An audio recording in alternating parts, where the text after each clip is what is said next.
Late గా వస్తే fee extra fine వసూలు చేస్తావా నువ్వు? ఎంత మంది చెప్తున్నారు? ఫోన్ పే చేయమంటావా నువ్వు అర్ధరాత్రి పోయి పొద్దుతోంది సాయంకాలం 7 గంటల పోయి నువ్వు అర్ధరాత్రికి వస్తే గేట్లు తెచ్చుకొని ఉండాలా? ఏందనుకుంటున్నావు నువ్వు?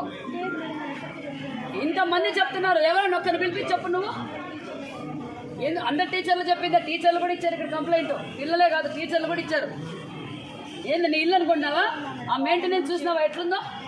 నువ్వు 1 నెల రోజులు నీ వాష్రూమ్లో నీళ్ళు రాకపోతే నువ్వు ఎక్కడ మోసుకొని పోయి తీసుకొచ్చుకుంటావా? పైకి సెకండ్ ఫ్లోర్కి నీళ్ళు ఎత్తుకుపోతారు ఆడపిల్లలు. రిపేర్ చేయిస్తే నీళ్ళు ఎందుకు రావడం లేదు?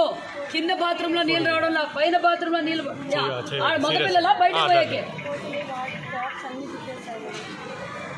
తిప్పేస్తారమ్మా. ఎన్ని రోజులు తిప్పుతావు? అవునమ్మా, నెల రోజుల నుంచి వాళ్ళ పిల్లలు ఎక్కడి నుంచి తీసుకురావాలి? చేయిస్తావు.